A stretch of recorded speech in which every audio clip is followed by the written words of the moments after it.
নমস্কার বন্ধুরা, মাংস খাওয়া কি পাপ?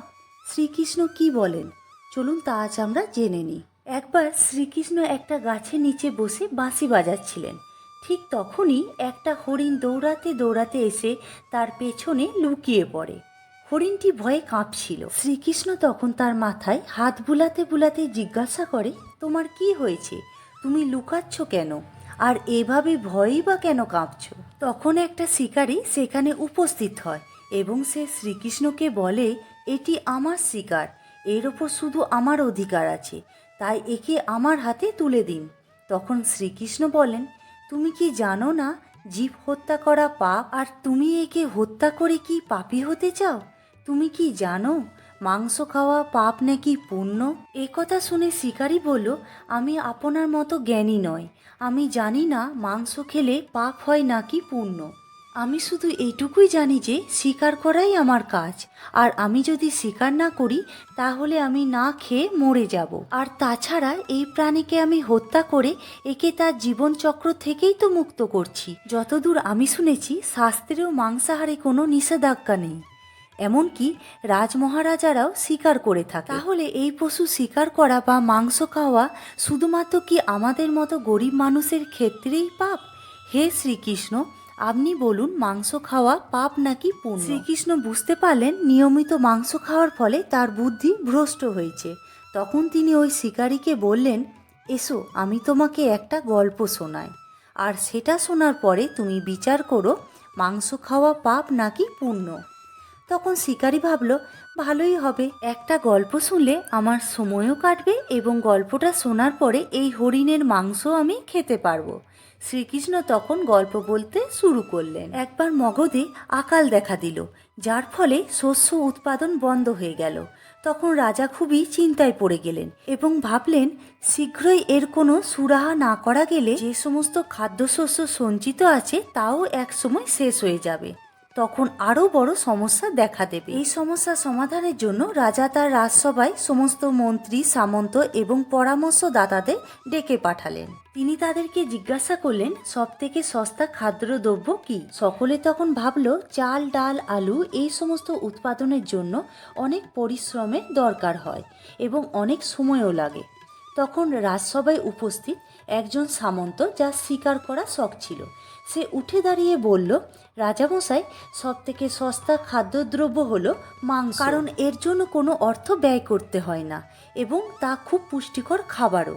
সকলে তখন তাকে সমর্থন করলো। কিন্তু এই কথা শোনার পরেও মগধের প্রধানমন্ত্রী চুপ করে বসেছিলেন। তখন রাজা তাকে জিজ্ঞাসা করলেন, আপনি কেন চুপ করে বসে আছেন? আপনি অন্তত কিছু বলুন, আপনার কাছে সব থেকে সস্তা খাদ্যদ্রব্য কী?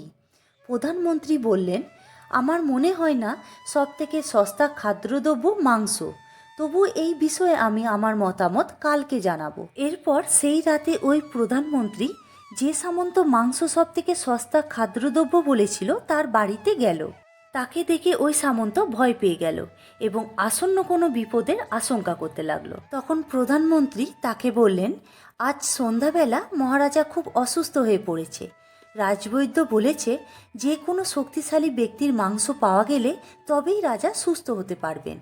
আপনি যত টাকা চান আপনাকে তা দেওয়া হবে। আপনাকে 1,00,000 স্বর্ণমুদ্রাও দেওয়া হবে।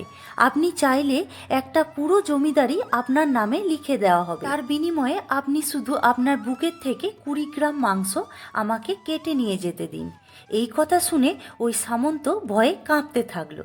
সে ভাবল যে যদি প্রাণই না থাকে তাহলে স্বর্ণমুদ্রা বা জমিদারি নিয়ে সে কি করবে। সঙ্গে সঙ্গে সে দৌড়ে ঘরে চলে গেল এবং 1,00,000 স্বর্ণমুদ্রা মন্ত্রীর হাতে দিয়ে বলল, মন্ত্রী মশাই, এই 1,00,000 স্বর্ণমুদ্রা আপনি আপনার 1,00,000 স্বর্ণমুদ্রার সঙ্গে যোগ করে নিন, আর এই 2,00,000 স্বর্ণমুদ্রা অন্য কাউকে দিয়ে তার মাংস নিয়ে নিন।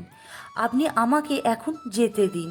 প্রধানমন্ত্রী বললেন, সামন্তমশাই, আপনি শারীরিক দিক থেকে খুবই বলবান, তাছাড়া আপনার উচ্চতা, চেহারা রাজার সঙ্গে অনেকটা মিলে যায়। রাজবৈদ্য বলেছে যে আপনার মাংসই রাজাকে সুস্থ করতে পারে, তাই আমি আপনাকে আমার প্রধানমন্ত্রীর পদও দিয়ে দেব। দরকার হলে আমি আপনার সেবক হয়ে থাকব, কিন্তু আপনি আপনার হৃদয়ের মাংস আমাকে নিয়ে যেতে দিন। তখন ওই সামন্ত তাড়াতাড়ি নিজের পোশাক ও জুতো পরে নিয়ে মন্ত্রীকে বলল, আমার যদি প্রাণই না থাকে তাহলে আমি প্রধানমন্ত্রীর পদ কেন, রাজার পদ পেয়েই বা কী করব? আপনি বরং আমাকে যেতে দিন। এই বলে সে লাফ দিয়ে ঘোড়ায় উঠে গেল। কিন্তু প্রধানমন্ত্রী ঘোড়ার দড়ি টেনে ধরে বলল, আপনার কোথাও পালানোর দরকার নেই, আপনি বরং নিজের ঘরে চলে যান। আমি অন্য কোথাও গিয়ে দেখি যে মাংস পাওয়া যায় কিনা। এই বলে প্রধানমন্ত্রী সেখান থেকে চলে গেল। এরপর প্রধানমন্ত্রী অন্যান্য সামন্তদের বাড়ি গেল এবং সকলের কাছেই মাংস চাইল, কিন্তু কেউই তা দিতে রাজি হলো না। তার বিনিময়ে তারা সকলেই 1 লাখ থেকে 5 লাখ পর্যন্ত স্বর্ণমুদ্রা প্রধানমন্ত্রীকে প্রদান করল। এইভাবে প্রধানমন্ত্রী প্রায় 1 কোটি মুদ্রা পর্যন্ত পেয়ে গেলেন। এরপর তিনি নিজের মহলে ফিরে গেলেন। পরের দিন সকাল সকাল তিনি রাজসভায় চলে গেলেন। সেখানে অন্যান্য সামন্তরা উপস্থিত ছিলেন। তারা সবাই উদ্গ্রীব ছিলেন রাজার শরীর কেমন আছে তা জানার জন্য, কিন্তু কেউ কাউকে গত রাতের কথা কিছু বলে উঠতে পারছিল না। এর কিছুক্ষণ পরে রাজা আসলেন এবং নিজের সিংহাসনে বসে পড়লেন। সমস্ত মন্ত্রী ও সামন্তরা দেখল যে রাজা তো একদম সুস্থ আছে, তার তো কিছুই হয়নি। তখন সকলেই ভাবল যে প্রধানমন্ত্রী নিশ্চয়ই তাদেরকে মিথ্যা কথা বলেছে, কিন্তু তারা কেউই সেই কথাটা মুখে বলে উঠতে পারছিল না।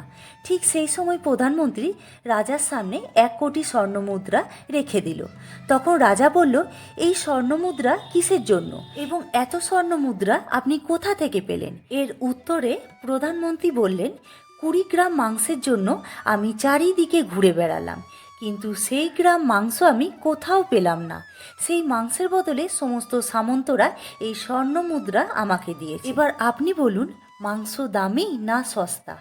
রাজা সব কিছু বুঝতে পারলেন। তিনি তার রাজ্যের শ্রমিকদের আরও কঠোর পরিশ্রম করে পুষ্টিকর খাদ্য উৎপাদন করতে বললেন এবং নিজের শস্য প্রদান করলেন। ওই 1 কোটি স্বর্ণমুদ্রা থেকে কিছু অর্থ তিনি শস্য উৎপাদনের জন্য ও সেচ ব্যবস্থার উন্নতিকল্পে ব্যয় করলেন এবং বাকি অর্থ প্রজাদের কল্যাণের জন্য তিনি প্রদান করলেন। কিছুকালের মধ্যেই খুব ভালো শস্য উৎপাদিত হলো, প্রজারা পুষ্টিকর খাদ্য পেল। এর কিছুদিনের মধ্যে আবহাওয়ার পরিবর্তন ঘটল এবং আকাল দূর হলো, ফলে প্রজাদের অবস্থার উন্নতি ঘটল। এই গল্প শোনার পর শিকারী বুঝতে পারল যে শিকার করা মোটেও ভালো নয়। কারো জীবন নেওয়ার মধ্যে কোনো মহত্ব নেই, বরং জীবন প্রদান করাই হলো মহত্বে। প্রতিটা প্রাণীর কাছেই তার জীবন অধিক প্রিয়। এরপর শিকারী নিজের ভুল বুঝতে পেরে শ্রীকৃষ্ণকে প্রণাম করে সেখান থেকে চলে গেল এবং সে শপথ নিল যে তার বাকি জীবনে সে কখনো কোনো প্রাণীকে আঘাত করবে না। তো বন্ধুরা, আজকের ভিডিওটি এই পর্যন্ত। ভিডিওটি ভালো লাগলে লাইক, শেয়ার, কমেন্ট করে সাবস্ক্রাইব করতে ভুলবেন না। আগামী দিনে এমন ভিডিও দেখার জন্য চ্যানেলের পাশে থাকুন। ধন্যবাদ।